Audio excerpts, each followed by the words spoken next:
বর্ষাকালে যে কোনো মাছ খাওয়ার স্বাদই আলাদা। এই সময় মাছ থাকে যেমন টাটকা, তেমনই প্রতিটা মাছ ডিম ভর্তি, বিশেষ করে ছোট মাছগুলো। তাই আজকে এই বৃষ্টি ভেজা ওয়েদারে দুপুরে রান্না করা হচ্ছে মায়ের হাতের মজাদার রেসিপি, টাটকা টাটকা ট্যাংরা দিয়ে আলুর ঝোল। ভাবলাম বন্ধুদের সাথে এই মজাদার রেসিপিটি শেয়ার করা যাক।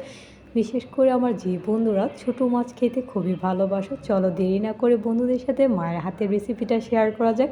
এখানে মা রান্না করার জন্য ফ্রাই প্যানে সয়াবিন তেল অ্যাড করে দিল, আর তেলটা ভালো মতো করে গরম হয়ে আসলে দুটার মতো পেঁয়াজ কুচি দিয়ে দিচ্ছে। কারণ মা আলু দিয়ে যখনই ঝোল রান্না করে অল্পই পেঁয়াজ দিয়ে থাকি, এতে হচ্ছে পাতলা ঝোল হয়, খেতে দারুণ লাগে। পেঁয়াজটা অলরেডি লাল হয়ে এসেছে। আর যেহেতু ছোটো মাছের রেসিপি, একটু বেশি করে মরিচ হলুদের গুঁড়া দিলে ঝাল ঝাল স্পাইসি ফ্লেভার আসে আর খেতে দারুণ লাগে। সাথে অল্প একটু পানি দিয়ে মশলাটা ভালো মতো মা কষিয়ে নিচ্ছে। আর মশলাটাতে এখন মা দিয়ে দিচ্ছে অল্প একটু রসুন বাটা। মা সবসময় প্রতিটা রান্নাতেই হচ্ছে রসুন বাটা দিয়ে থাকে, তবে একটু মাছের রেসিপিতে একটু রসুন বাটা দিলে দারুণ ফ্লেভার আসে।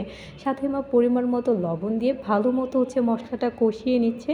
আর মশলাটা অলরেডি কষানো হয়ে গিয়েছে। যেহেতু মা আলু দিয়ে ট্যাংরা মাছের ঝোল রান্না করছে, তাই ছোট ছোট করে মা আলুগুলো কেটে ধুয়ে মশলাটাতে দিয়ে দিচ্ছে। এখন ভালো করে হচ্ছে মশলাটাতে মা আলুগুলো কষিয়ে নিচ্ছে।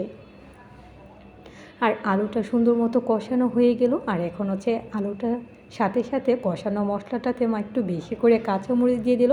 কারণ কাঁচামরিচগুলো আলুর সাথে সাথে কষানো রয়ে এতে কাঁচামরিচের যে স্পাইসি একটা ফ্লেভার আসে, সেটা দারুণভাবে হচ্ছে এই মাছের রেসিপিটাতে চলে আসবে আর খেতে জাস্ট অসাধারণ লাগবে। আর এখন মা আলু আর কাঁচামরিচটা ভালো মতো করে কষি তারপর মাছগুলো দিয়ে দিল। আমাদের পরিবারে কিন্তু সবাই পছন্দ করে ট্যাংরা মাছটা, বিশেষ করে ছোটো মাছ হিসেবে। আমার বন্ধুদের কাছে কোন মাছটা ভালো লাগে অবশ্যই কিন্তু কমেন্টে জানাবে।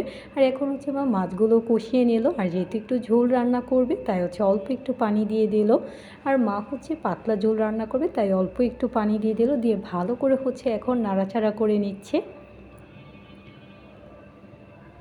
আর এখন হচ্ছে মা দিয়ে দিচ্ছে কয়েক টুকরা টমেটো, কারণ যে কোনো মাছের রেসিপিতে অবশ্যই হচ্ছে মা টমেটো দিয়ে থাকি, এতে আরও বেশি ফ্লেভারফুল হয় মাছের রেসিপিগুলো খেতে।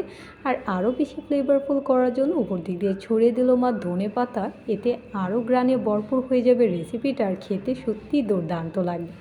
আশা করি আমার বন্ধুদের কাছে আমার মায়ের হাতে এই মজাদার রেসিপিটা ভালো লেগেছে। তোমরা কিন্তু অবশ্যই একবার হলেও ট্রাই করবে, কারণ আমার মা যে কোনো রেসিপি কম মশলায় অসাধারণ রান্না করে থাকে।